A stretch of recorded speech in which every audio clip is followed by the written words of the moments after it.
ہم میں کوئی صلاح الدین ایوبی تھا، نگاہوں کی طہارت اور پاکیزگی کا عالم یہ تھا۔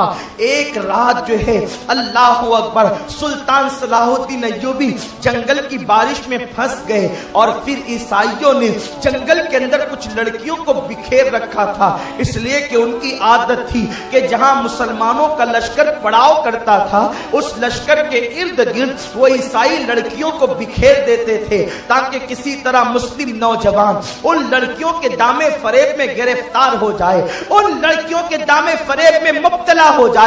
پھر کیا تھا، مسلم نوجوانوں کو وہ دامے فریب میں گرفتار کرنے کے لیے ہر ممکن کوشش کیا کرتے تھے۔ صلاح الدین کو لشکر نے ایک جگہ پہ پڑاؤ کیا تو ان کے دل میں خیال آیا، چلو جنگل میں ہیں تو شکار کر لیتے ہیں تاکہ ہم اور اپنے دوستوں کو کچھ گوشت کھلا دیں۔ سلطان شکار کرنے کے لیے بڑھتے رہے۔ کہنے والے کہتے ہیں کہ شکار کرنے والا کبھی کبھی خود شکار ہو جاتا ہے، اور سلطان اتنا آگے بڑھے لیکن کوئی شکار ہاتھ نہ لگا۔ اور شکار بھی ایک عجیب نشہ ہوتا ہے کہ انسان جب اس کے پیچھے دوڑتا ہے تو اسے پتا بھی نہیں چلتا کہ میں کتنی منزلیں طے کر چکا ہوں، اسے پتا بھی نہیں چلتا کہ میرے ساتھیوں سے میں دور ہو چکا ہوں۔ سلطان بہادر تھے، آگے بڑھتے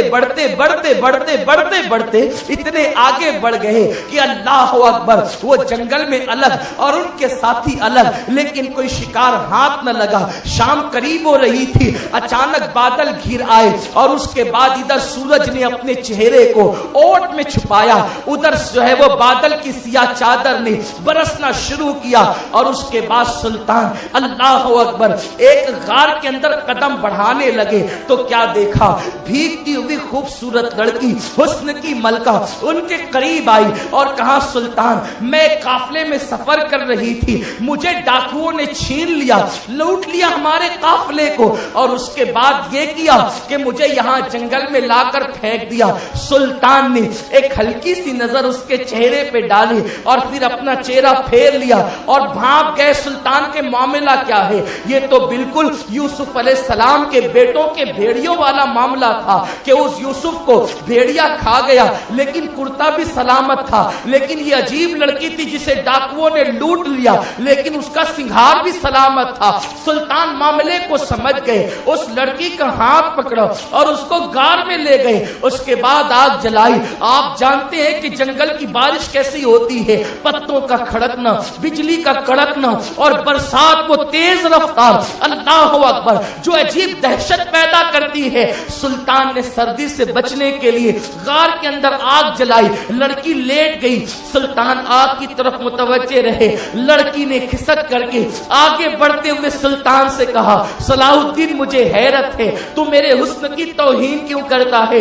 اس لیے کہ میں وہ حسن کی ملکہ ہوں کہ اگر میں چاہوں تو بائیں ہاتھ کے اشارے سے یا آنکھوں کے اشارے سے یا آنکھوں کے کاجل کے جادو سے میں لوگوں کا ایمان ہی نہیں بلکہ جان ایمان سب کچھ چھین سکتی ہوں، لیکن تو مجھ سے لطف اندوز نہیں ہوتا۔ کیا تیرے دل میں لڑکیوں سے پیار نہیں؟ کیا تیرے دل میں عورتوں کی محبت نہیں؟ تیرے سینے میں دل نہیں کیا پتھر ہے؟ سلطان نے جواب دیا، اے لڑکی سن لے، کسی کے حسن پر وہ شیدا ہوتے ہیں جو دل پہلے کسی کو نہیں دیتے۔ ہم نے تو پہلے ہی اپنا دل مصطفیٰ کے قدموں میں دے دیا ہے، اب ہم تیرے حسن سے کیسے متاثر ہو سکتے ہیں؟ اور سن لے، میں ایک نظر کے علاوہ دوسری نظر میں نے تجھ پر نہیں ڈالی، اس لیے کہ جو